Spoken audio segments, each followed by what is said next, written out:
மனுஷிக அன்புக்கும் தெய்வீக அன்புக்கும் உள்ள வித்தியாசம். தெய்வனுடைய அன்பு நீங்கள் புரிந்து கொண்டால் உங்களுடைய கட்டுகளையும் உங்கள் பிரச்சனைகளையும் இந்த அன்பை என்ன செய்யும்? சால்வ் பண்ணிடும், முறிச்சு ஒன்றுமெல்லாம் ஆக்கிடும். தேவனுடைய அன்பு தான் எல்லாவற்றையும் செய்ய வல்லது. மனுஷிக அன்பை விட தெய்வீக அன்பு எப்படிப்பட்டது நீங்கள் கண்டுகொள்ளும் பொழுது, உணர்ந்து கொள்ளும் பொழுது, அந்த அன்பை நோக்கி பார்க்கும் பொழுது, அந்த அன்பு எங்கே இருக்கிறது என்பதை உங்களுக்கு தெரிந்து கொண்டால் போதும், உங்கள் வாழ்வு சிறப்பாக மாறிடும்.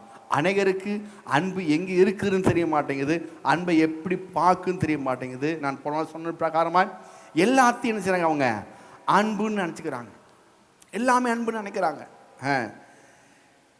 அப்போது இந்த உலகத்தில் நீங்கள் பார்க்க வேண்டிய அன்பு அது என்னன்னா, எல்லாம் சுயநலமான அன்பு. வேதம் சொல்லுகிறது 1 யோவான் 4ஆம் அதிகாரத்தில் பார்க்கிறோம், தேவன் அன்பாகவே இருக்கிறார். அதுக்கு மேலே வாசிக்கும் எடுத்து வாசிங்க. 1 யோவான் 4ஆம் அதிகாரத்துக்கு மேலே 6ஆம் வசனம். நாங்கள் தேவனால் உண்டானவர்கள், தேவனை அறிந்தவன் எங்களுக்கு செவி கொடுக்கிறான், தேவனால் உண்டாயிராதவன் எங்களுக்கு செவி கொடுக்கிறதில்லை. இதனாலே சத்தியாவி இன்னதென்றும் வஞ்சகாவி இன்னதென்றும் அறிந்திருக்கிறோம். பிரியமானவர்களே, ஒருவரில் ஒருவர் அன்பாய் இருக்க கடவோம். அப்போ நீங்க ஒரு ஆவியை பகுத்தறினா எது முக்கியம்? அன்பு. சொல்லுங்க. ஆமா, ஒரு ஆவியை பகுத்தறினா எந்த ஆவி கிரியை செய்யுது இது அப்படின்னா உங்களுக்கு மிக முக்கியமானது அன்பு. எந்த அன்பு? தேவனுடைய அன்பு, தெய்வீக அன்பு. கீழே வாசிங்க. பிரியமானவர்களே, ஒருவரில் ஒருவர் அன்பாய் இருக்க கடவோம். ஏனெனில் அன்பு தேவனால் உண்டாயிருக்கிறது. அன்பு தேவனால் உண்டாயிருக்கிறது. அன்புள்ள எவனும் தேவனால் பிறந்து அவரை அறிந்திருக்கிறான். ஆமா, அன்பு இருந்தா அவன் தேவனால் பிறந்து அவரை அறிந்திருக்கிறான். அன்பில்லாதவன் தேவனை அறியான். அன்பில்லாதவன் தேவனை அறியான். தேவன் அன்பாகவே இருக்கிறார். தேவன் அன்பாகவே இருக்கிறான்னு போட்டிருக்கு. அப்போ என்னன்னா, அன்பை பார்க்கணும். யாரை பார்க்கணும்? இயேசுவை பார்க்கணும், தேவனை பார்க்கணும். இங்கே தேவன் அன்பாக இருக்கிறார். சொல்லுங்க, இயேசு தான் அன்புள்ளார், தேவன் வேற மாதிரின்னு சொல்லி நான் நினைக்கிறாங்க. நான் அது நான் போகலான்னு சொன்னேன். தேவன் அன்புள்ளவர்னு சொல்லி எப்படிங்க? ஏமா சிலவங்க பழைய பாட்டில் தேவன் வேற மாதிரி, புதிர்பாட்டில் தேவன் வேற மாதிரி. பழைய பாட்டில் தேவன் ரொம்ப பயங்கரமாக கோபமாக இருந்தார், புதிர்பாட்டில் தேவன் மனம் திரும்பிட்டார். அதனால் இயேசு கொடுத்து மனம் திரும்பி அவர் ரொம்ப அன்பாயிட்டார். அப்படி இல்லை, பழைய பாட்டிலும் அன்புள்ள தேவன், புதிர்பாட்டில் அன்புள்ள தேவன். தேவன் அன்பாகவே இருக்கிறார். சொல்லுங்க. அதான் பாருங்க, தேவன் அன்பா இருப்பதனால தான் குமாரனே நமக்கு கொடுத்தார். நம்ம போன வாரம் சொன்னேன், கலாத்தியில் பார்த்தோம். தேவன் அன்பா இருப்பதனால தான் குமாரனை கொடுத்தார். இங்கே நம்முடைய ஒரே பேரான குமாரனை தாம் பிழைக்கும்படிக்கு. கீழே வாசிங்க. நம்முடைய ஒரே பேரான குமாரனாலே நாம் பிழைக்கும்படிக்கு தேவன் அவரை இவ்வுலகத்தில் அனுப்பினதினால் தேவன் நம்மேல் வைத்த அன்பு வெளிப்பட்டது. அப்போ தேவனுடைய அன்பு எப்படி வெளிப்பட்டது? ஒரே பேரான குமாரனை நீங்கள் பிழைக்கும்படி. சொல்லுங்க. நான் பிழைக்கும்படியாக ஒரே பேரான குமாரனை பூமிக்கு அனுப்பினார். நான் பிழைப்பதற்காக, மனுஷன் பிழைப்பதற்கு எதையோ செய்கிறான் பாருங்க. ஆமாம், என்னென்னமோ செய்கிறான் உலகத்தில். பிழைக்கும்படி அநியாயங்கள் செய்கிறாப்படி. தான் பிழைச்சா போதுன்னு சொல்லி தைரியமாக என்ன செய்கிறது? எல்லா செயலும் செய்கிறது. பிழைச்சா போதும், இப்போதைக்கு வாழ்ந்தால் போதும், இன்றைக்கி வந்தால் போதுன்னு சொல்லி. அப்போ அந்த அன்பெல்லாம் பார்த்தீங்கன்னா சுயநலமான அன்பு. சொல்லுங்கள். ஆமாம், சுயநலமான அன்பு. அந்த சுயநலமான அன்புனால தான் இந்த உலகத்தில் எப்பொழுதும் சண்டை. ஆமாம், சுயநலம், ஜாதி சண்டை, மத சண்டை, மொழி சண்டை, இன சண்டை. ஏன்? எல்லாம் சுயநலமான சண்டை, சுயநலம் தான். அங்கே எல்லாத்துக்கும் சுயநலம். ஏன் மொழி, ஏன் இனம், அதெல்லாம் அந்த சுயநலம் எப்போ வருதோ அப்போ அங்கே என்ன செய்யுதுங்க? மனதுக்குள்ள சண்டையும் சச்சரவும் உண்டாகிறது. அப்போ எல்லா அன்பிலும் சுயநலம் இருக்குது. விடுங்க, எல்லா அன்பிலும் சுயநலம் இருக்குது. ஆமாம், சின்ன பிள்ளைல படிக்க வைக்கிறாங்க பாருங்க. ஒருத்தர் சொல்கிறாரு, நல்லா படிக்க வச்சுருக்கேன், சம்பாரித்து கொட்டுவான் என் பையன். அப்போ படிக்க வைக்கும்போதே என்ன அன்பு? அங்கே சம்பாரித்து கொட்டுவான்னு ஒரு அன்பு இருக்குது பாருங்க. சுயநலமான அன்பு. சம்பாரித்து கொட்டுவான், இவன் என்னை காப்பாற்றுவான். அவங்க காப்பாற்ற இவங்க அப்போ அவங்களை படிக்க வைக்கும் பொழுதே, அவங்களுக்கு ஒரு காரியம் செய்யும் பொழுதே அன்பு. சிலர் சொல்லுவாங்க தாய் அன்பு, தாயினும் அன்பிலும் மேலானவர் பாடணுமே.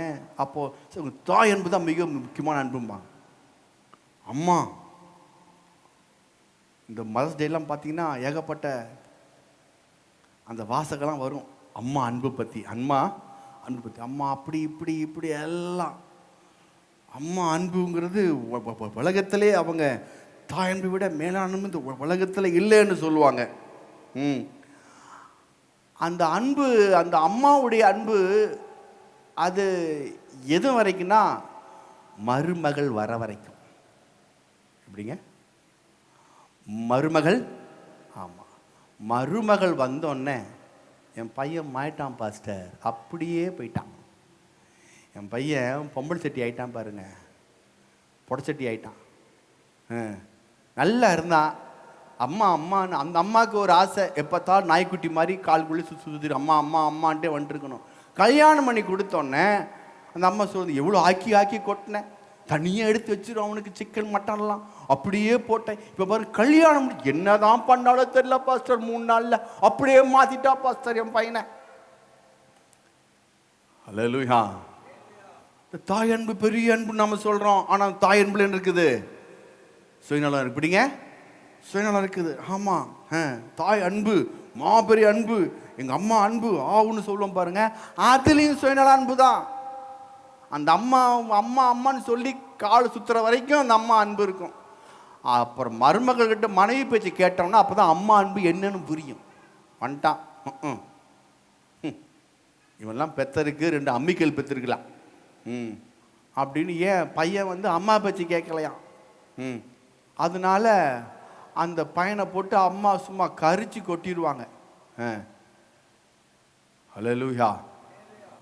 பாருங்க, தாய் அன்பு, தகப்பன் அன்பு, பிள்ளைகள் அன்பு பாருங்க. பிள்ளைகள் அன்பு என்னங்க? கல்யாணம் கட்டி எல்லாம் ஓகேக்கு அப்புறம் ஓகே தான், அது முடியும் அம்மா அப்பா தான் அம்மா தான் இருப்பாங்க. கல்யாணம் குட்டி ஒரு கல்யாணம் முடிச்சோடனே ஒரு குழந்தை பெற்று 2 குழந்தை பெற்றோடனே அதுக்கப்புறம் என்னம்மா நீ செஞ்ச, ஒன்றும் செய்யலன்றாங்க. முடிஞ்சு போச்சு. கஷ்டப்பட்டு கல்யாணம் முடிச்சு எல்லாம் பண்ணி எல்லாம் முடிச்சதுக்கப்புறம் ஒரே போடு போட்டு செய்வாங்க, நீ எனக்கு என்ன செஞ்ச? ஒன்றுமே செய்யலை. ஐயோ இவ்வளோ தூரம். கல்யாணம் குடிச்சு முதல் குழந்தைய பார்த்து அதுக்கு பிரசவம் பார்த்து அதுக்கு பணத்தை கட்டி எல்லாம் பண்ணால் கூட ஒரே போடு அப்பா அம்மா பார்த்து நீங்கள் எனக்கு ஒன்றுமே செய்யலை. ஏன்? மூத்த பிள்ளைக்கு அப்படி செஞ்சீங்க, எனக்கு செய்யலை. 2ஆம் பிள்ளை அப்படி செஞ்சீங்க, எனக்கு அங்கே தாங்க வருது. எப்படிங்க? அது ஏன் ஒன்று செய்யணும்னு சொல்கிறாங்கன்னா, அவங்க ஒன்று செய்யலன்னு சொன்னதுக்குன்னா அவங்களுக்கு செய்கிற மாதிரி எனக்கு செய்யலை, அதனால ஒன்றும் செய்யலை. அங்கே டக்குன்னு அவங்களுக்குள்ள என்ன என்ன ஆயிடுது? கம்பேர் பண்ணுறாங்க. எப்படிங்க கம்பேர் பண்ணுறாங்க? அல்லேலூயா. பிள்ளைகள் அன்பும் அப்படி தான், போட்டி போகிற அன்பு. எப்படிங்க? ஆமாம், பிள்ளைகள் அன்பு பார்த்தீங்கன்னா ஐயோ பஞ்சாயத்து பண்ணுறக்குள்ள ஐயோ அப்பா விடிஞ்சுன்னு பார்த்துக்குங்க. நான் பாத்திர வழக்கு நீ கூட்டு, அங்கேயே நீ கூட்டு, நான் பாத்திர வழக்கு, பாத்திர வழக்கு நான் பாத்திரம் அடுக்குவேன்.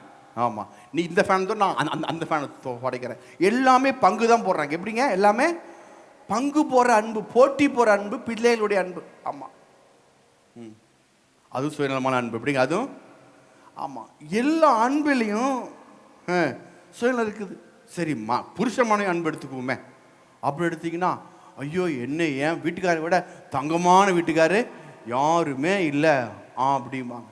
ஆமாம், ஒரு 2 மாதம் செலவு காசு தராட்டினா தலையை தெரியாமல் கட்டிட்டேன் பாஸ்டர். ஏன் இப்படி? என்ன செய்ய? 2 மாதம் வீட்டு வாடகை கட்டல, ஒன்றும் கட்டலை, இப்படி ஆகிப்போச்சு. என்ன செய்யுது?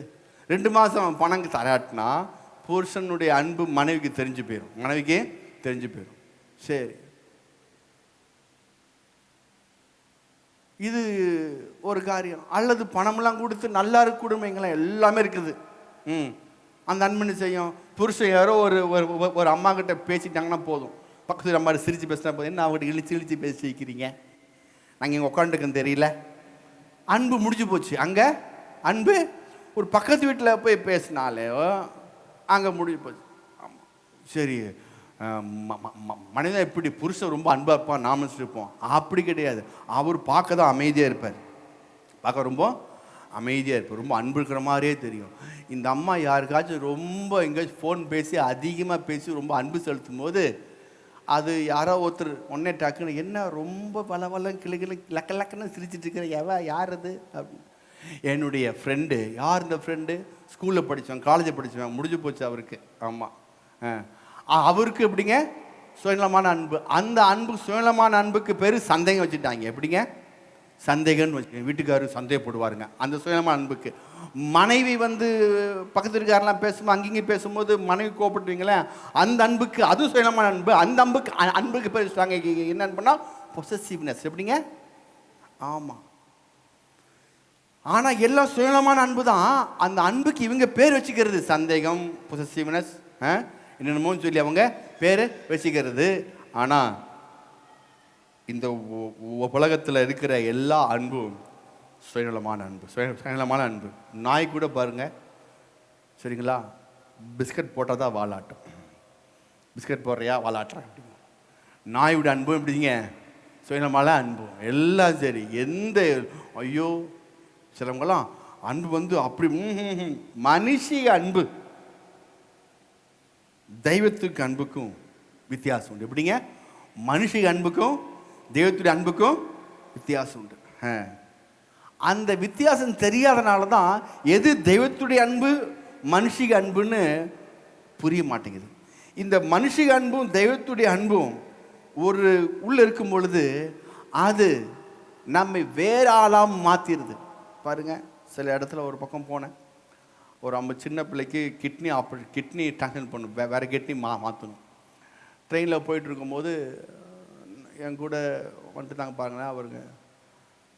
அப்போ திடீர்னு ட்ரெயினில் வந்து அந்த 3rd AC கோச்சில் போயிட்டு இருக்கும்போது அந்த அம்மா சொல்லுது, போயிட்டுருக்கோம், சிஎம்சி போய் மாற்ற வேண்டியதாக இருக்குது, என்னன்னு தெரில, கொடுத்துருக்கோம், இப்போ கொஞ்சம் தான் பணம் இருக்குது, எங்கிட்ட ஒரு 30,000 தான் இருக்குது, இன்னும் எங்களுக்கு ஒரு 1,00,000 வேணும், 70,000 இன்னும் எங்களுக்கு தேவைப்படுது அப்படின்னு சொல்லிட்டு இருக்குது பாருங்கள் அந்த அம்மா. சின்ன பிள்ளைய வச்சு கூட்டு போயிட்டுருக்காங்க. சின்ன வயசுலேயே கிட்னி போயிடுச்சு சின்ன குழந்தைக்குன்னு. அப்படியா?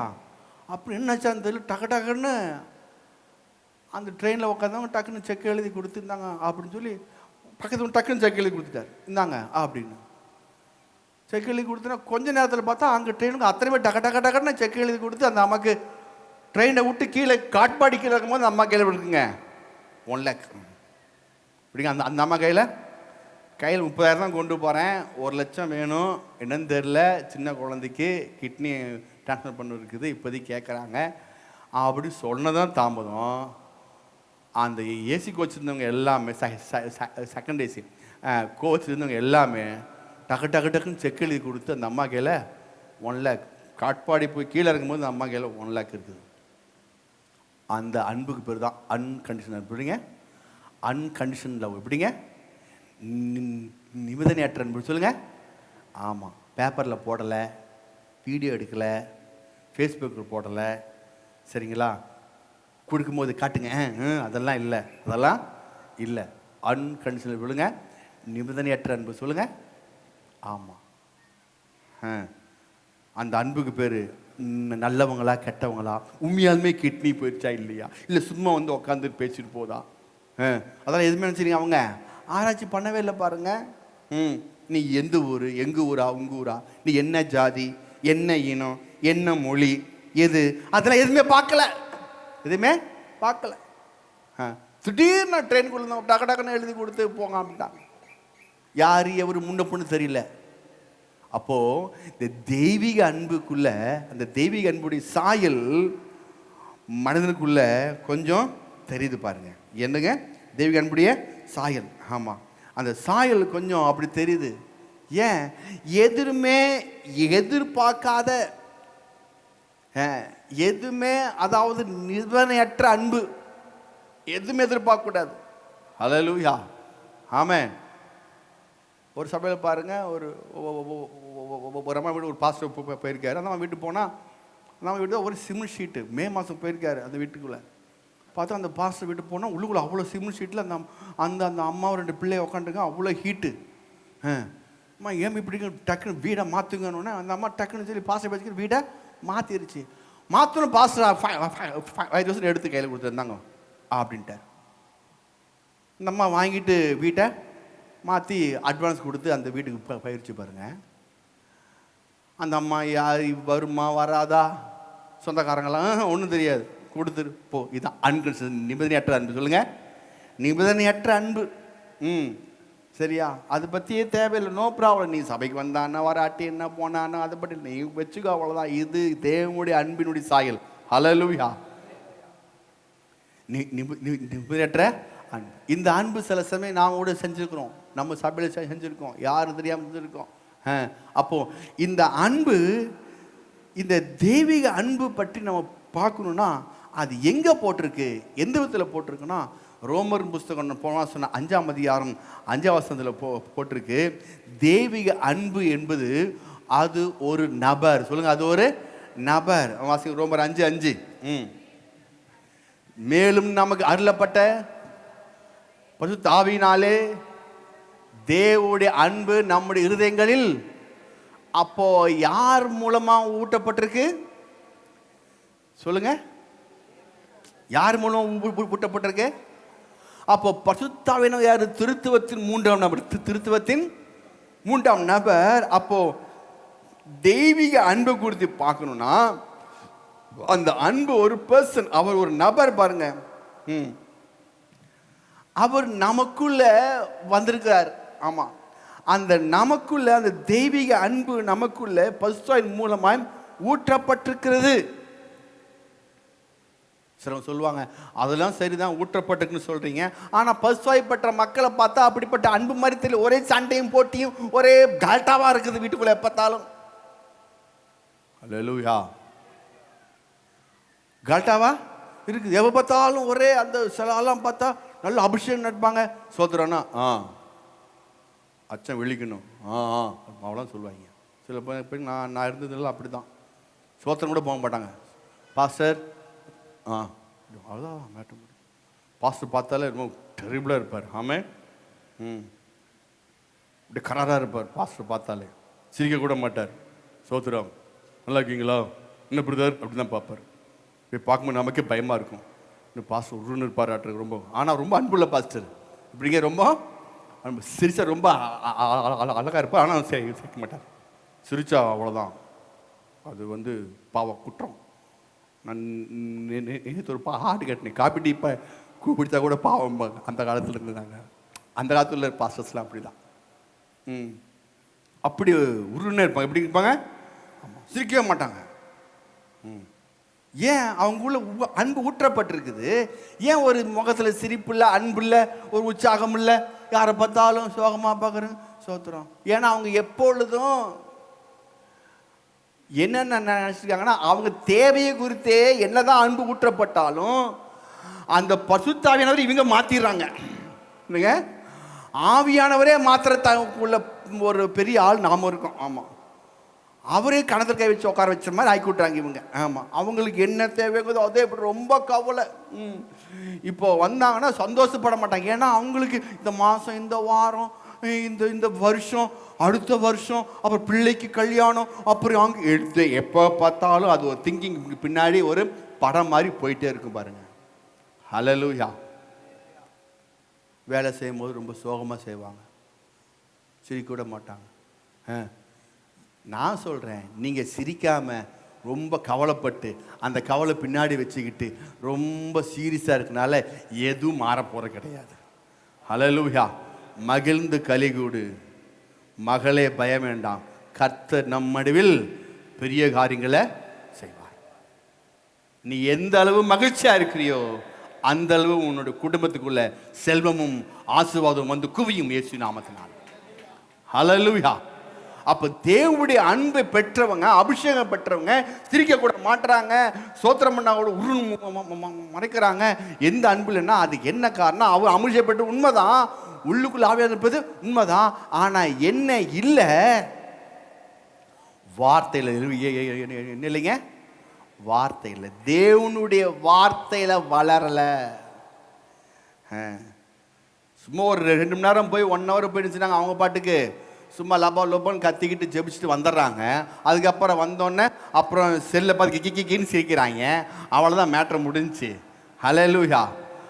அதுக்கப்புறம் அந்த டைமில் கொஞ்சம் 2 வார்த்தை கேட்போமே, ஒரு மெசேஜ் கேட்போமே, மெசேஜ் கேட்போமே. இந்த ஃபேஸ்புக் பார்க்குற டைமில், வாட்ஸ்அப் பார்க்குற டைமில், மற்ற டைமில் கொஞ்சம் கர்த்தருடைய வார்த்தையை கேட்போமே. அந்த வார்த்தை வந்தாதான் அங்கே மகிழ்ச்சி உண்டாகும். ஹல்லேலூயா. வார்த்தை வந்தாதான் அங்கே சமாதானம் உண்டாகும். வார்த்தை வந்தாதான் ஒழுங்கினமும் வெறுமையும் சரியாகும். ஹல்லேலூயா.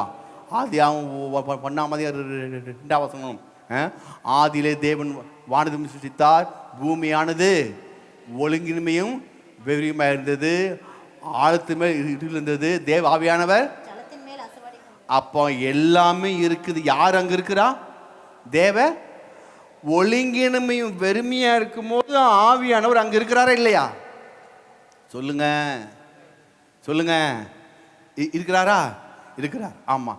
நீங்கள் நல்லா இருந்தாலும் சரி, கெட்ட இருந்தாலும் சரி, எப்படிலாம் உள்ளுக்குள்ளே ஆவியானவர் வந்தவர் தான் அவர் உங்களை விட்டு போக மாட்டார். அவர் அங்கே இருக்கிறார். ஆனால் எந்த ஆவியானவர் இருக்கும் போது ஒழுங்கின்னு விரும்பி என்ன செய்யல, சரியாகவே இல்லை. ஆவியானவர் இருக்கிறாரு, ஆனால் என் ப்ராப்ளம் சால்வ் ஆகலை. ஆவியானவர் இருக்கிறாரு, என் ஜீவியம் மாற்றப்படல. ஆவியானவர் இருக்கிறாரு, எனக்கு எந்த முன்னேற்றமும் இல்லை. ஆவியானவர் இருக்கும் பொழுது நான் என்ன செய்கிறேன்? வார்த்தையை பிடிக்கிறேன். ஹல்லேலூயா. அங்க வார்த்தை வந்துச்சு பாருங்க, வெளிச்சம் உண்டாக்குவது. வார்த்தைக்காக வெயிட் பண்ணிருக்கிறாரு.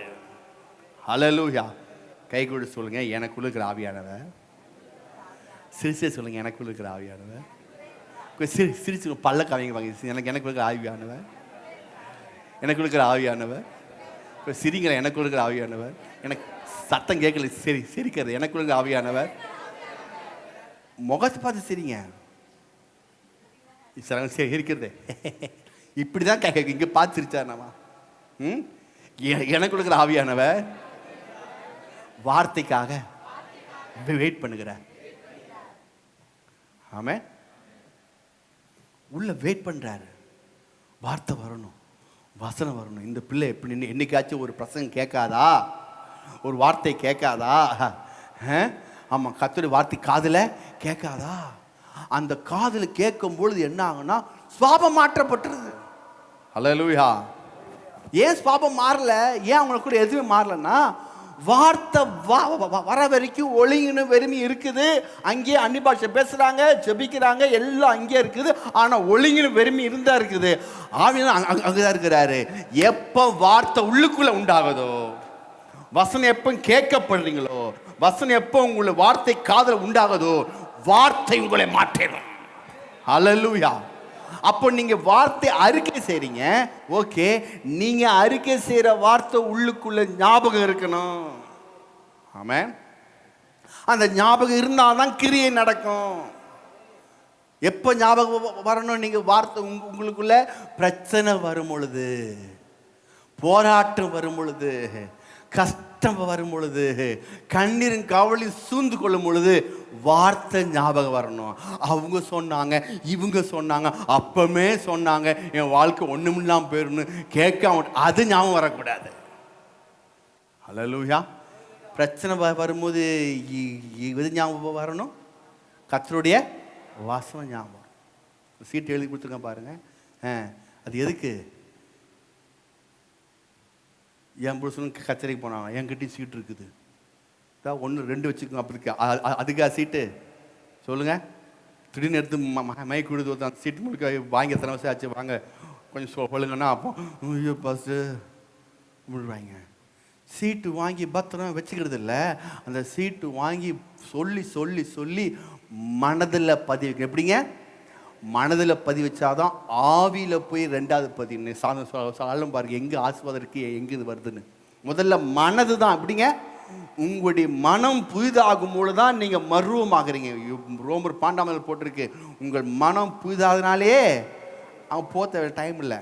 அப்போ உள்ளுக்குள்ளே நீங்கள் வார்த்தையினால உங்களுடைய மனதை நிரப்பும் பொழுது அது உங்கள் வாழ்க்கையை மாற்றப்படுது.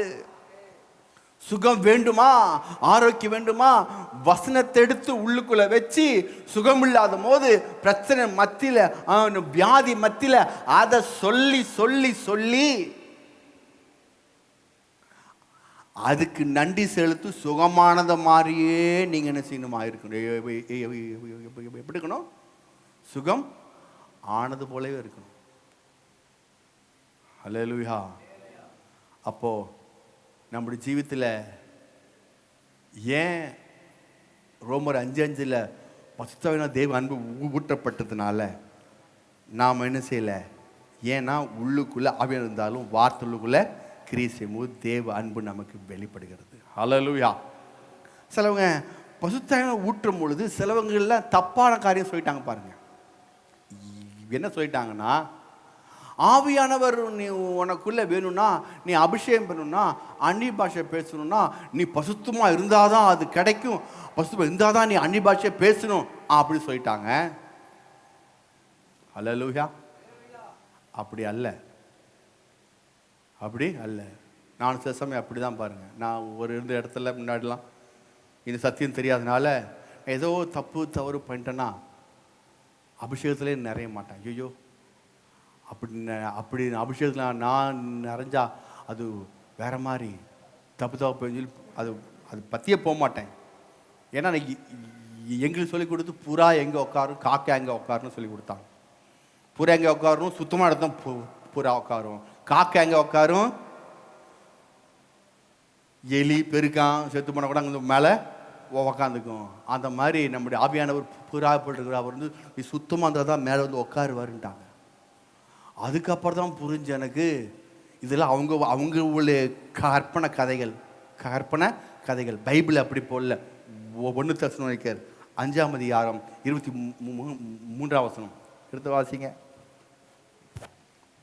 1 தெசலோனிக்கர் 5:23. சமாதான தேவன் தாமே உங்களை முற்றிலும். அப்ப யார் நம்மளை பரிசுத்தமாக்கவர்? தேவன் சொல்லுங்க. அந்த தேவன் தான் பசுத்தாவியானவர். யாருங்க அவர்? யாருங்க? பசுத்தாவியானவர் தான் என்னை முற்றிலும் பசுத்தமாக்குவார். நான் பசுத்தமாகறதுக்காக நான் எந்த ட்ரையும் பண்ண வேண்டியதில்லை. அப்போ அவர் பசுத்தமாக்குன்னு என்ன செய்யணும்? அவரை யூஸ் பண்ணாதான் நான் பசுத்தமாக முடியும். ஒரு சோப்பு இருக்கு. சோப்பு எடுத்து நீங்கள் துவைக்கிற சோப்பு எடுத்து துணியை துவைக்காதபடி சோப்பு மட்டும் பார்த்துக்கிட்டே இருந்தீங்கன்னா துணி நல்லா வெள்ளையாயிருமா? இல்லை. அது சோப்பு எடுத்து யூஸ் பண்ண தான் துணியில் இருக்கிற அழுக்கும் போகும், சோப்பும் பலப்பலன் இருக்கும். அல்லேலூயா.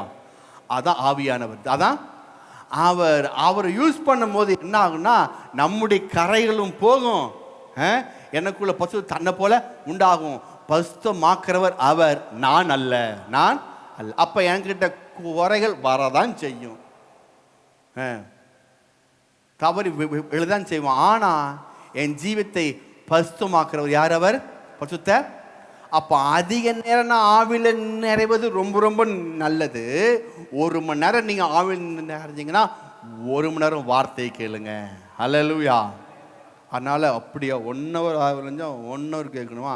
அப்படின்னா 1/4 மணி நேரம் ஆவில் இருந்தா 1/4 மணி நேரம் அப்படி டக்குன்னு கம்மி பண்ணிடாதீங்க. அல்லேலூயா. நம்மளால் இது சொன்னாலும் பயமா இருக்குது. 1 ஹவர் ஆவில் இருந்தால் 1 ஹவர் கேட்கணும். அப்புறம் 1/2 ஹவர் ஆவில் இருந்தால் 1/2 ஹவர் கேட்கணும். அப்படி இவங்க டக்குன்னு செய்கிறாங்க. எப்படி தான் இப்படிலாம் புத்தி வருது செய்யுது, உடனே ஒரு கலெக்ட் பண்ணிடுறாங்க. அப்படி இல்லை, சரிங்களா?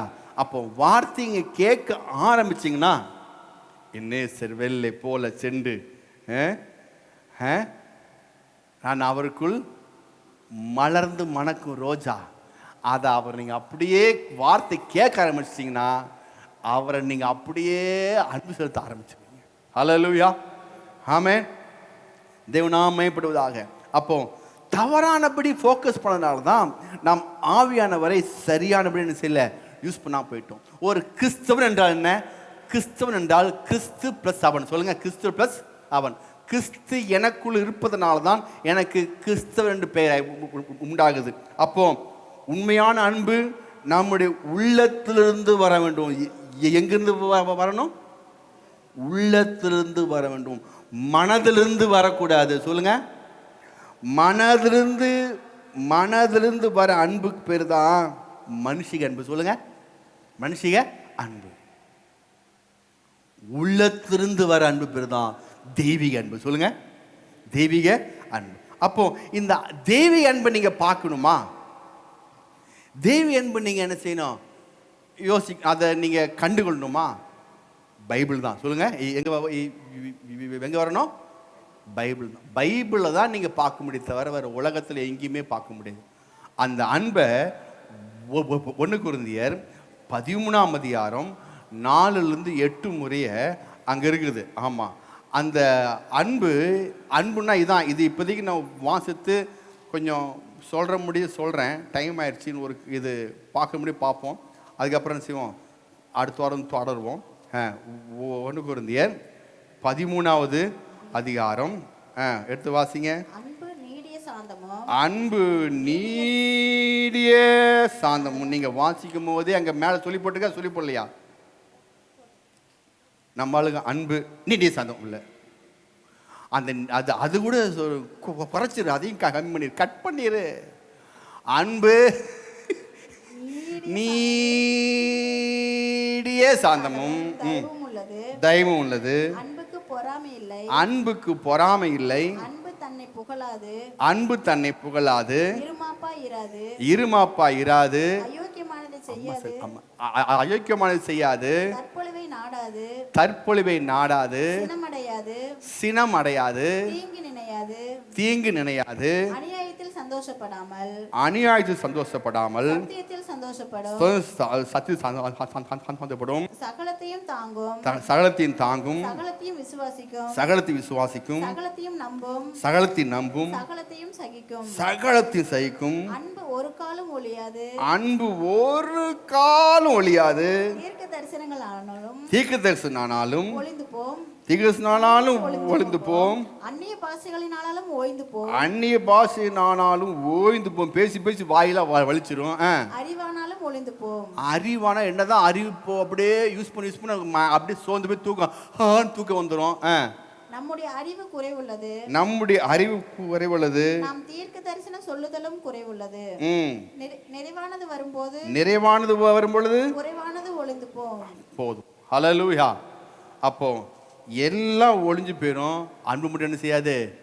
ஒளிவே ஒளியா. இது தமிழில் கொஞ்சம் ஈஸியாக போட்டிருக்கு. இதில் 2 பைபிள் வச்சுருக்கேன். ஒன்று லிவிங் பைபிள். சொல்லுங்கள், லிவிங் பைபிள். ஆமாம், அது உங்களுக்கு சர்ச்சு முடிச்சுன்னா உங்களுக்கு வாட்ஸ்அப்பில் அனுப்பிச்சி வைப்பேன், அந்த பைபிளுடைய இது.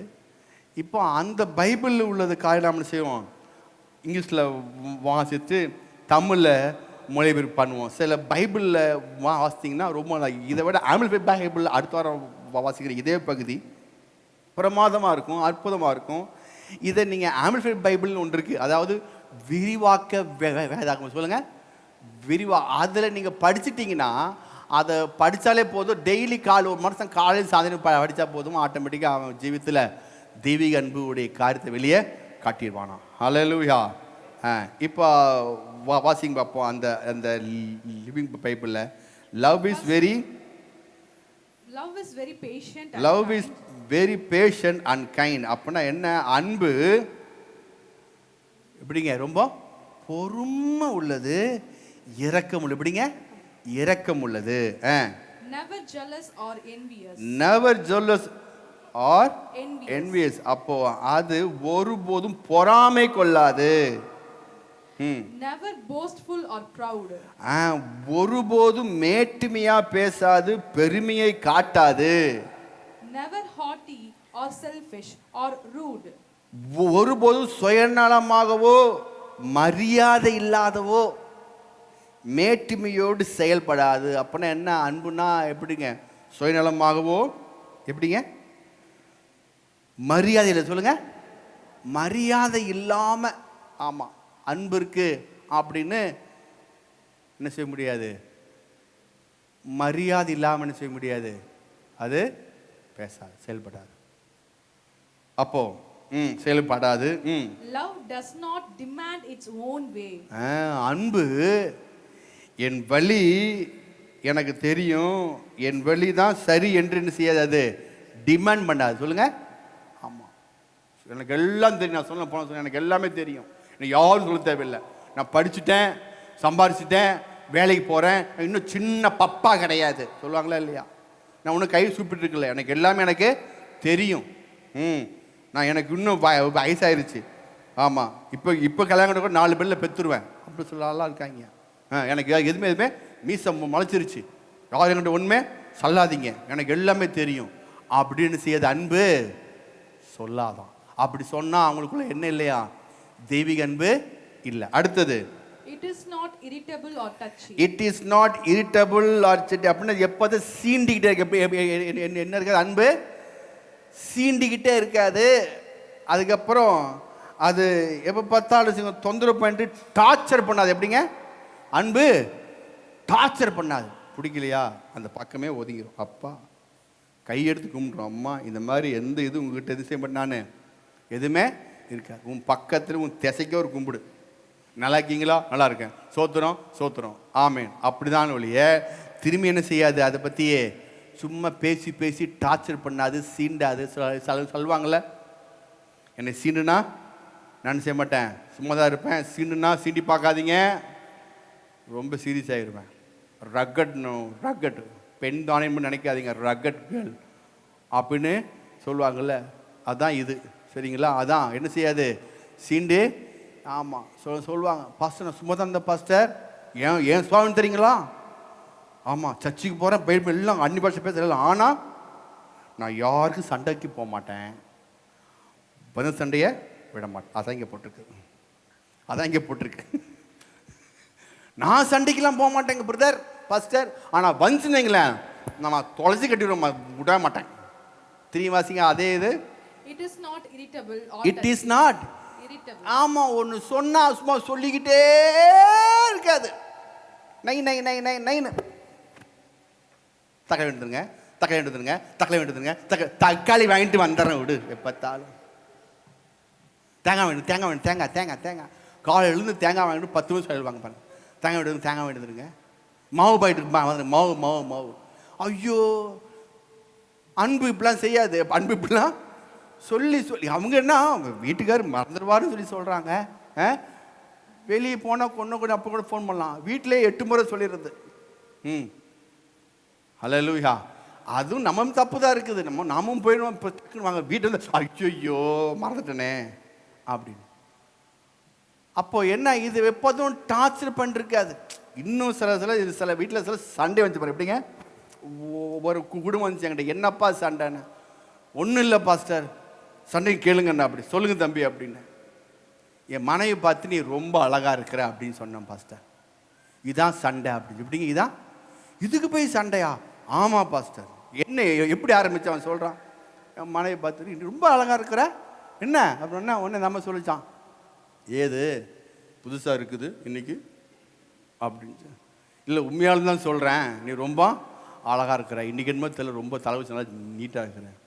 உங்கள் ஒப்பனுக்கு பைத்தியம் முடிச்சுட்டோடு இந்த அம்மா பிள்ளைகளுக்கு சொல்கிறாங்க, உங்கள் ஒப்பனுக்கு இன்றைக்கி பைத்தியம் முடிச்சாட்டிருக்கு, எப்பவும்னா தலை குடிக்கிறேன் வாரம், இன்றைக்கி மட்டும் என்ன ரொம்ப தலை குடிச்சு அழகாக இருக்கிறேன் அப்படின்னு சொல்கிறாரு அப்படின்னு. இல்லைம்மா உண்மையாலுமே இன்றைக்கி ரொம்ப நல்லா இருக்கிறாங்க, ஏங்க பேசாமல் போயிருங்க சொல்லிவிடுவேன் அப்படிங்குது அம்மா.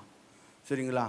அட என்ன உனக்கு இது இப்படிலாம் கோவம் வருது, நீ அழகாக தான் இருக்கிற, இதில் நாங்கள் சொல்ல போகுது அப்படின்னா அந்த அம்மா அறிவு கட்ட முட்டாள் ஆச்சா பூச்சுன்னா ஸ்டார்ட் ஆயிடுச்சு. நமக்கு ஒரே சண்டை, வேகப்பட்ட சண்டை. இங்கே வருது, சபைக்கு வருது, இந்த 2 பேருமே சண்டை போட்டு சாயந்தரம் முழுக்க இதே தான். ஒன்றும் இல்லை, ஒரே வார்த்தை என்னங்க, ரொம்ப அழகாக இருக்கணும்னு இந்த அம்மாவால் அக்செப்ட் பண்ணவே முடியல பார்த்துக்குங்க. ஆமாம் தண்டி போட்டாரன்னு தெரியலையே, பாஸ்டர் போய் சொல்லணும், இந்த அம்மா அப்படி சொல்லுக்குது. ஆமாம், அப்புறம் நேராக வந்து இங்கே சாயந்தரம் சண்டை போட்டு வந்து கேட்குறாங்க, என்னையா பிரச்சனை? இதுதான் பாஸ்டர், காலிருந்து அழகாக இருக்கான்னு சொன்ன கட்ட வார்த்தையாக கண்டபடி திட்டி, பசங்க எல்லாத்தையும் திட்டி, உங்கள் அப்பனுக்கு பயிற்சி முடிச்சுதுடா அப்படின்னு சொல்லி, அப்படி யாரையோ பார்த்து இங்கேனே சொல்கிறாரு அப்படி சொல்கிறாங்க. இங்கே எப்படிங்க இந்த அம்மா யாரையோ வெளியே பார்த்து அது எனக்கு சொல்கிறாரு அப்படின்னு இன்னும் நம்ம கற்பனை பண்ணி சண்டை இருக்கிறா பாஸ்டர். நான் சொன்னேன், ஒரு முறை சொன்னீங்களா பிடிக்காட்டினா விட்டுருங்க, பிடிக்காட்டினா விட்டுருங்க. ஏன் திரும்பி சொல்லியே நீங்கள் சரிங்க? சரிங்களா? ஏகப்பட்ட கேஸ்லாம் பார்த்துருக்கேன். நான் இன்னைக்கு சண்டையே போட மாட்டேன், இந்த அம்மா இன்னைக்கு நான் பிரசங்கம் கேட்டு வந்தேன், நான் சண்டையே வெங்க பாட்டுக்குங்க, நான் இன்னைக்கு சண்டையே போட மாட்டேன் அப்படி அந்த அம்மா சொல்ல. உடனே இவர் நிச்சயமே சண்டை போட மாட்டியா? கண்டிப்பாங்க சண்டை போட மாட்டேன். உண்மையாலும் சண்டை போட மாட்டியா? உண்மையாலும் தான் போட மாட்டேன். அடுத்த ட்ரோன் மாறுது. சரிங்களா? உண்மையாலும் தான் போட மாட்டேன். நம்பலாமா? நம்பி தொலைங்க. அது ரெண்டாவது ஃபோன். என்ன இப்படி சண்டை மாட மாதிரி வார்த்தை மாறுது. பின்ன முட்டா அப்படி ஆட்டோமேட்டிக் ஆரம்பிச்சிருச்சு. சண்டை போட மாட்டேன்னு சொல்லி தீர்மானம் எடுத்து சபையிலேருந்து வீட்டுக்கு போய் ஒரு 10 நிமிஷத்தில் ஏகப்பட்ட சண்டை வந்து திரும்பி சபையிலேருந்து எனக்கு வீட்டிலேருந்து ஃபோன் வருது, பாஸ்டருக்கு ஒரே சண்டை. என்னப்பா சண்டை போட மாட்டேன்னு சொன்னதுக்கு சண்டை வந்துடுச்சு.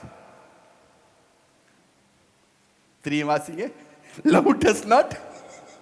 It is not irritable or touching. சும்மா சொல்லிக்கிட்டு நம்ம தீர்மானம் எடுத்துச்சுலப்பா, பெசா நீ போக வேண்டியதானே. ஆமாம், அதை எடுத்துட்டு கொண்டு போய் வீட்டில் இறக்கி விட்டோன்னே சிக்கன் மட்டனில் வாங்கி கொடுத்துட்டு இந்த அம்மா ஞாபகத்தில் நீ வரும்போது வண்டியில் வரும்போது சொன்ன சண்டை போட மாட்டேன்னு சொன்னேன்ல அப்படின்னு ஸ்டார்ட் ஆகுது. அது ஸ்டார்ட் ஆகி 12 மணிக்கு திரும்பி எனக்கு ஃபோனு, வீட்டில் பயங்கர சண்டை, அடித்தடி சண்டை கூட சில வந்து ஆகிருப்போகுது. ஐயோ அப்படின்னு சண்டை போட மாட்டேன்னு தீர்மானம் எடுத்ததில் சண்டை. ஆமே எப்படிங்க? ரொம்ப அழகா இருக்கிறேன்னு சொன்னதில் ஒரு சண்டை. எப்போ எப்படிலாம் வருது பாருங்க. அதான் போட்டிருக்கு, தெய்வீக அன்பு இருந்தா இதெல்லாம் சண்டை போட மாட்டேன் தீர்மானம் எடுத்துட்டியா? ஓகே, கற்று சொல்லு, நானும் அப்படிதான்ப்பா, வா நம்ம வேலையை பார்ப்போம், நம்முடைய அடுத்த வேலையை. ஆமாம், ரொம்ப அழகா இருக்குன்னு சொல்கிறேன் வருது இல்லையா, நம்பலையா, சரி விடு, நோ ப்ராப்ளம், இல்லை நம்ம அடுத்த வேலையை பார்த்துடணும். சிலவங்களாம் எந்த வேலைக்கு இப்போ அதுவும் இந்த கொரோனா பீரியட் தான் ஏகப்பட்ட சண்டை வீட்டில் இருந்துச்சான். எப்படிங்க? எப்போ சண்டை வச்சிங்க? கொரோனா பீரியட் தான் பாருங்கள். ஆமாம், ஃபோன்லேயே பேசி நான் போக வர முடியாது, அவங்களும் இங்கே வர முடியாது, ஃபோன்லேயே பேசி சமாதானம் பண்ணிட்டு இருந்தேன் எல்லாத்துலேயும். அப்போது எந்த வேலையும் இல்லை, கடையெல்லாம் சாத்தியாச்சு, லாக்டவுனு. அப்புறம் என்ன செய்ய முடியும்? இங்கே லாக்கு டவுன் இல்லாமல் இங்கே லாக் ஓப்பன் பண்ணி விட்டுறது, வாயை ஓப்பன் பண்ணி விட்டா அது பாட்டுக்கு பயங்கரம் பேசு. Love does not irritable or touchy. அப்புறம் அடுத்தது It does not hold grudges and will hardly it does not hold grudges. போதும். அப்படின்னா என்ன? அப்படின்னா grudges அப்படின்னா உள்ள மனத்தாங்கலை வைத்துக்கொண்டு வெளியே நடிக்காது, பேசாது. எப்படிங்க? உள்ள மனத்தாங்கல் வச்சுக்கொண்டு உள்ளுக்குள்ள ஒரு மனத்தாங்கல் ஒன்று வச்சுவாங்க. அது எத்தனை வசனம்?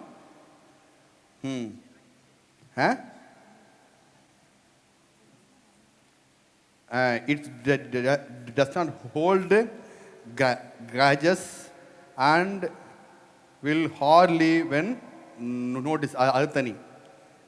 மனத்தாங்கல் எப்படிங்க? உள்ளுக்குள்ள அன்பு, உள்ளுக்குள்ள மனத்தாங்கல் வச்சிருக்கு. அதாவது சில வீட்டில் போனீங்கன்னா ரொம்ப அன்புள்ள மனைவி மாதிரி புருஷமாக இருப்பாங்க, ஆனால் அவங்களுக்குள்ள புருஷனை பற்றி ஒரு தவறான அபிப்பிராயம் வச்சுக்கிட்டே இருப்பாங்க, மனைவி பற்றி ஒரு தவறான அபிப்பிராயம் வச்சே இருப்பாங்க. சரிங்களா? அதை கேட்க மாட்டாங்க. கேள்விப்பட்டிருக்கீங்களா? டே அந்த பக்கம் இது போயிடாதடா, நீ அந்த பக்கம் இது போயிடாத, உங்கள் அப்பா இப்போ என்ன செய்யலை, மூடு சரியில்லை, அந்த பக்கம் போயிடாத. என்ன வீட்டில் என்ன ஜெர்மன் ஷெப்பர்டை கட்டி வச்சுருக்கீங்க, கப்புன்னு பிடிக்கிறதுக்கு? அந்த அம்மா சொல்லும், ஏன் அப்படி சொல்லுது? மூடு சரியில்லை, கடிப்பாரோ குதர்வாரோ தெரியாது, இப்போதைக்கு நீ போய் பேசிடாத அப்படின்னு அப்பா பற்றி ஒரு இது மைண்ட் வச்சு பாயிண்ட சொல்லிடுவாங்க. சில சமயம் சில வீட்டில் பார்த்தீங்கன்னா மனத்தான்கள் எப்படின்னா, ஏதோ ஒன்று கேட்டால் சண்டை வந்துடுமோ, சொன்னால் பிரச்சனை ஆயிருமோ, அதனால் என்ன செய்யக்கூடாது, சொல்லாதபடி வரலாம் இல்லை, அதான் பேசாமல் இருப்பாங்க. அவங்க பாட்டுக்கு வெளியே சொல்லவே மாட்டாங்க. மனைவி கிட்ட சில சமயம் கேட்டுன்னு வைங்களேன், ஏங்க இதெல்லாம் சொல்லாமல் வீட்டுக்காட்ட, ஏங்க சொல்லிட்டு அந்த ஆள் சும்மாவே அடிப்பான், இது சொன்னால் சும்மாவா அடி இப்படி வேணாலும் நாங்கள் சொல்கிறதே இல்லை, எது வந்தாலும் சொல்கிறது நாங்கள் சொல்கிறதில்ல. அவர் இப்படி தான் போச்சு, என்ன செய்கிறது, கழுத்து நீட்டிட்டோம், போயிட்டே இருக்க வேண்டியதாக இருக்குது, 2 பிள்ளையை பெற்றுட்டோம் போ அப்படின்னு சொல்கிறாங்க. ஏன்? மனத்தாங்கல். சொல்லுங்கள், எதையுமே புருஷன்கிட்ட சொல்ல முடியல, எதையுமே மனைவி புருஷன்கிட்ட சொல்ல, புருஷன் மனைவிட்ட ஏதாவது சொன்னோம்னா சண்டை வந்துடுமோ, சொன்னோம்னா சண்டை வந்துடும். இன்றைக்கி எங்கள் அப்பா ஒரு 2 யாரும் கேட்டால் அமிச்சிட்டா போதும், ஆடா சுவாமி முடிஞ்சு போச்சு. எங்கள் அம்மா ரொம்ப ரொம்ப கஷ்டப்பட்டாங்களா, செயினை கழட்டி கொடுத்து வந்தேன் சொல்லி பாருங்கள், உங்கள் செயினை கழட்டிட்டு உங்கள் அம்மானு கொடுத்துட்டியா, செயினை கழட்டிட்டா. அது செஞ்சதை நீங்கள் வந்து சொன்னீங்கன்னா என்ன செய்ய முடியாதுங்க, பிரச்சனை வந்துடும். எதுனாலும் சரி சில சமயம் அது மனத்தாண்கள் உள்ள வந்துடும். அது இந்த மாதிரி பல விஷயங்கள் இருக்குது. இந்த அன்பு இருந்தாலும் செய்யுது உள்ளுக்குள்ள மனத்தாங்கள் இருக்காது, எல்லாமே ஓப்பனாக பேசிடும். அல்லேலூயா. அடுத்தது வாசிங்க. And will hardly even notice when others do it wrong. இதோட முடிச்சுக்கோ, டைம் சாமியமாச்சு நினைக்கிறேன். when And will hardly even notice when others do it wrong.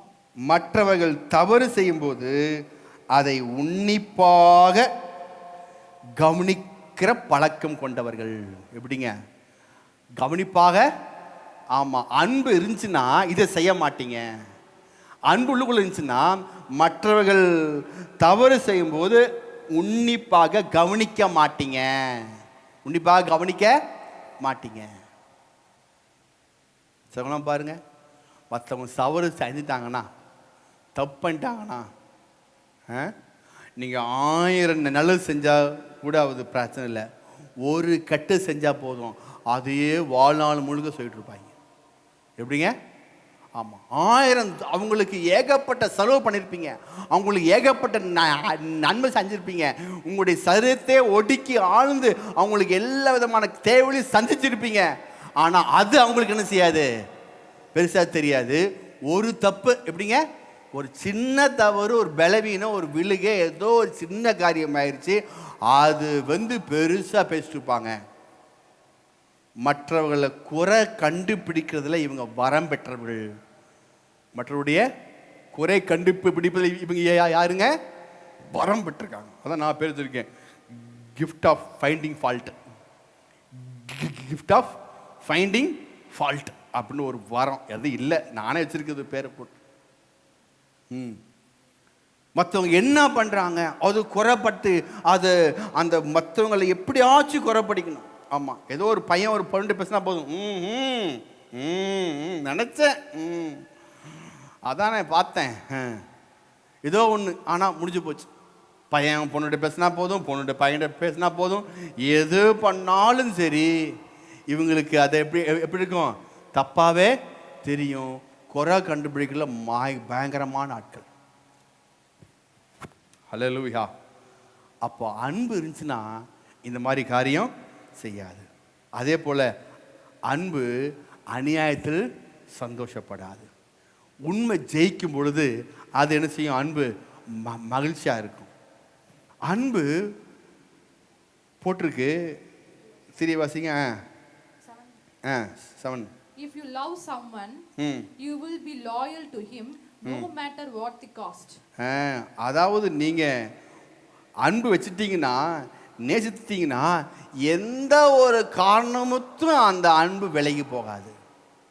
அதான் உண்மையான அன்பு. அதான் உண்மையான அன்பு. ஹல்லேலூயா.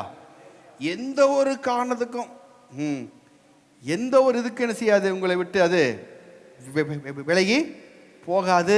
உண்மையாக இருக்கும். அன்பு வச்சுட்டிங்கன்னா அது கடைசி வரைக்கும் அது அப்படியே நிலைச்சு நிற்கும். ஹல்லேலூயா. அதான் கீழே அடுத்தது, You will always believe in him, always expect the best of him. அது எப்பொழுதும் அன்பு செலுத்துறவள ரொம்ப அவங்ககிட்ட நல்லவைகள் செய்ய அது ரொம்ப எதிர்பார்க்கும். And always stand your ground in defending him. என்னை விட்டு கொடுக்காதவர், என்னை நடத்துகின்றவர், என்னை பாதுகாப்பவர். இங்கே போட்டிருக்கு, திரியவாசிங்க, always depending upon, always stand your ground in defending him. அப்போ எப்பவும் அன்பு யார் மேலே வச்சிங்களோ அவங்க பக்கம் தான் நின்று பேசும். ஹல்லேலூயா.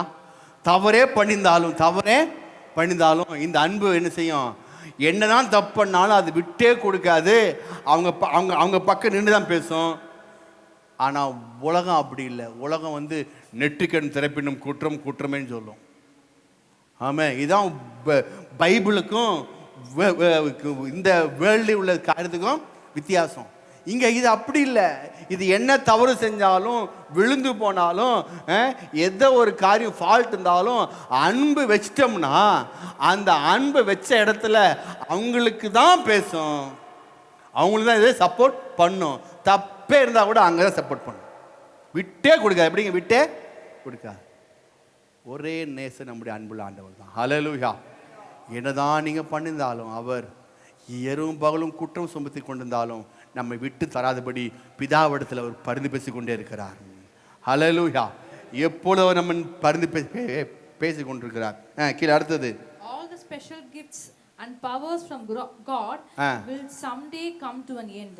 இது அதாவது எல்லா விதமான வரங்களும் தாழ்ந்துகளும் ஒரு நாள் வரும். அந்த நாளில் எல்லாமே முடிஞ்சு போயிடும். எல்லாமே முடிஞ்சு போயிடும். அன்பு ஒரு கால் ஒளியாது. அன்பு, ஆமாம், அன்பு என்ன செய்யும் ஒரு. ஆனால் இதெல்லாம் பைபிளில் காட்டுகிற தெய்வீக அன்பு போதும். பைபிளில் காட்டுகிற தெய்வீக அன்பு. இந்த இந்த உலகத்தில் பார்த்தீங்கன்னா இந்த வேதத்தை காட்டுற அன்புக்கும் மனுஷிக அன்புக்கும் இந்த உலகம் சொல்கிற அன்புக்கும் அப்படியே வித்தியாசமாக இருக்கும் பாருங்க. ஏன் இந்த வித்தியாசம் அப்படின்னா, மனுஷனுக்குள்ள தெய்வீக அன்பை அவன் புரிந்து கொள்ளவில்லை. இந்த மனுஷனுக்குள்ள இருக்கிறதான காரியம் என்னன்னா, அவங்களுக்கு இருக்கிற அன்பு குறை உள்ளது. அவங்களுக்கு இருக்கிற அன்பு எப்படிங்க குறைவுள்ளது. விழுந்து போன மனிதன் யாருங்க அவன்? விழுந்து போன மனிதன். இந்த விழுந்து போன மனிதன் குறைவுள்ளவன். அவனுக்கு தெரிஞ்ச அறிவில் அவன் நடப்பதனால தான் அந்த அன்பு குறைவுள்ளதாக இருக்குது. சொல்லுவாங்கல்ல, அவனுக்கு தெரிஞ்ச அவ்வளோதாங்க, விட்டு தள்ளுங்க. இவங்களை இப்படி கண்டுபிடி பேசுகிறாங்க, பேசிட்டு போகிறான், அவனுக்கு தெரிஞ்சது அவ்வளோதான். அதான் அந்த மாதிரி அவனுக்கு அந்த மனுஷிக அன்பு என்ன அப்படின்னா, மற்றவர்கள் இவனிடத்தில் எந்த அளவு அன்பு வைக்கிறாங்களோ அந்த அளவு அன்பு வைக்க தான் பழகிருக்கும். அல்லேலூயா. மற்றவர்கள் இவங்களிடத்தை எந்த அளவு அன்பு வைக்கிறாங்களோ அந்த அளவு அது என்ன செய்யும், அன்பு வைக்கும்.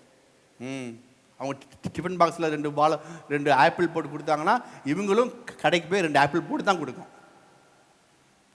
அல்லேலூயா. புரிதுங்களா? இந்த உலகம் சொல்லி கொடுத்த அன்பு என்னன்னு தெரியுமா? நல்லவனுக்கு நல்லவன். கேட்ட மாதிரி இருக்குல்ல எங்கேயாச்சு? நல்லவனுக்கு நல்லவன். அந்த அன்பு தான் இங்கே சொல்லி கொடுத்தோம். நல்லவனுக்கு நல்லவன். ஒன்று இது கேட்டோம், எல்லாம் கைதணும். ஓ சூப்பர், சூப்பர் படம், இதிலே படத்தை நான் நல்லவனுக்கு நல்லவன் அப்படின்னு. ஆனால் இது நல்லவனுக்கு நல்லவன்கிறது எல்லாத்துக்கும் தெரிஞ்சது. கர்த்தர் அப்படி இல்லை. பைபிள் சொல்லுது கெட்டவனுக்கும் அவர் நல்லவராக இருக்கிறார். ஹல்லேலூயா. கெட்டவனுக்கும் கர்த்தர் நல்லவர். யோசித்து பாருங்க, நான் ரொம்ப நல்லவனுக்காக தான் நம்ம சபையில் உட்கார வச்சுட்டாரா ஆண்டவர்? ரொம்ப நல்லவனுக்காக தான் அவர் சிலுவைக்கு போனாரா? இவன் ரொம்ப நல்லவனுக்காக தான் நமக்கு ஏதாச்சும் கொடுத்தாரா? இல்லவே இல்லை. ஹல்லேலூயா. நல்லா ஜெபிக்கிறான், நல்லா ஃபாஸ்ட் ஃபீட் போடுறான், சர்ச்சுக்கு போகிறான் அப்படின்னு சொல்லி ஆண்டவர் சிலுவைக்கு போகலை. நான் பாவிகளாக இருக்கையில், சத்துருக்களாக இருக்கையில் தேவன் என்னிடத்தில் அன்பு கூர்ந்தார். ஹல்லேலூயா. நீங்கள் எப்படி இருந்தீங்க கொஞ்சம் யோசித்து பார்த்தீங்கன்னா போதும், அன்பை புரிஞ்சிடும். நான் எப்படி இருந்தேன் ஆண்டவரே, என்ன எனக்கு தகுதி இல்லாத என்ன தகுதிப்படுத்துறதுக்காக முடியும் அன்புக்காக நன்றி. ஹல்லேலூயா. அவர் சொல்றது காணாதவர்களை தேடி வந்த இயேசு. இப்படிங்க, காணாதவர்களை தேடி வந்த இயேசு. நம்ம காணாம போயிட்டோமா? அவர் பறவையில் பாருங்க, சின்ன குழந்தை பாருங்க, ஒரு 2 வயசு பையனோ பொண்ணோ காணாம போச்சுன்னா அதுக்கு என்ன செய்யாது? அது காணாம போனோன்னே அதுக்கே தெரியாது. அது போய் அப்படியே எங்கேயோ பக்கம் நின்றுக்கும். என்னமோ ஒன்று நடக்குது, தப்புன்னு தெரியுது, ஆனால் எங்கே போனேன்னு தெரியலன்னு சொல்லி அது என்ன செய்யும்? அப்படியே பேந்த மாதிரி முழிக்கும், எங்கேயோ வந்திருக்குன்னு பார்க்கும். அப்பா பேர் என்ன அப்படின்னா கூட தெரியாது. அம்மா பேர் என்ன கூட, ஏன்னா அதுக்கு அப்பா பேர் அம்மா பேர் கூட சொல்ல. சின்ன பாருங்க, ஒரு சின்ன 1-2 வயசு அந்த குழந்தை காணாம போச்சுன்னா அதுக்கு ஒன்றும் தெரியாது. அது தெரிஞ்ச ஒன்றே என்ன செய்யும்? அழுதுகிட்டே இருக்கும். அப்பா வேணும், அம்மா வேணும்னு சொல்லிடுறோம், அழுதுட்டு இருக்கும். அதை தேடி கண்டுபிடிக்கிறதுக்கு தான் என்ன செய்வாங்க பெற்றோர்கள்? போலீஸ் போவாங்க, பேப்பரில் போடுவாங்க, நியூஸ் போடுவாங்க, அது இதையும் செய்வாங்க. செஞ்சு அந்த குழந்தை எங்கே சொல்லி தேடி கண்டுபிடிச்சு என்ன செய்வாங்க? கொண்டு போய் அதை மீட்டுட்டுப்பாங்க. அப்படி தான் நாம் இருந்தோம். காணா போனோம் எங்கே காணா போனோம் எப்படி காணா போனோம் தெரியாமையே பாதை தெரியாத ஆட்டை போல அலைந்தேன் ஆண்டவரே. பாதை தெரியாத ஆட்டை போல அலைந்தேன் உலகிலே. எனக்கு எங்கே போகுதுன்னு தெரியல ஆண்டவரே, எங்கே நிற்குன்னு தெரியல, அப்படியே அலைஞ்சிட்டு இருந்த ஆண்டவரே. ஆனால் என்னை தேடி இயேசு வந்தார். அவனை தேடி வந்து அலைஞ்சு திருந்த என்ன பாதை தெரியாதபடி எங்கே போகணும் ஏது செய்யணும் எப்படி இருக்கணும்னு சொல்லி தெரியாதபடி இருந்த என்ன அவர் தேடி வந்து ரட்சித்து மீட்டு எடுத்தார். அதான் அன்பு, அதான் அன்பு. ஹல்லேலூயா. இந்த அன்பு இப்படி தெய்வீக அன்பு எங்கே இருக்கு அப்படின்னா ரோமர் 5:5 சொல்லுது. இந்த அன்பு தெய்வீக அன்பு எந்த இடத்துல இருக்குது எப்படி இருக்கு அப்படின்னா அது சொல்லுது பாருங்க, வாசிங்க. மேலும் நமக்கு அருளப்பட்ட பரிசுத்த ஆவியினாலே, மேலும் நமக்கு அருளப்பட்ட பரிசுத்த ஆவியினாலே தேவ அன்பு நம்முடைய இருதயங்களில் ஊற்றப்பட்டிருக்கிறபடியா. தேவனுடைய அன்பு நம்முடைய இருதயங்கள சொல்லுங்க. தேவனுடைய அன்பு நம்முடைய இருதயங்களில் ஊற்றப்பட்டு எங்க இருக்குதுங்க? எங்க இருக்குதுங்க? பக்கத்துலயா? எங்க இருக்குது? உங்ககிட்ட இருக்குன்னு தான் நீங்கள் என்ன செய்வீங்க, அதை யூஸ் பண்ணுவீங்க. ஹல்லேலூயா. யோசித்து பாருங்க, வீட்டில் காசே இல்லாமல் பணமே இல்லாமல் ரொம்ப ட்ரையாக இருக்கும்போது என்ன செய்யணும்னு தெரியாமல் இருக்கும்போது அந்த அம்மா என்ன செய்யுது, துணி துவைக்க போகிறேன் அப்படின்னு துணி துவைக்கிட்டு எடுத்து போகிறாங்க. அந்த அம்மா துணி துவைக்க போகிறேன்னு எடுத்துகிட்டு போயிட்டு அங்கே ஒவ்வொன்றா ஒவ்வொரு பாக்கெட்டாக பார்க்குது. திடீர்னு ஒரு பாக்கெட்டில் என்ன இருக்குது, 2 500 நோட்டு இருக்குது. இப்படிங்க 2 500 நோட்டு இருக்குது.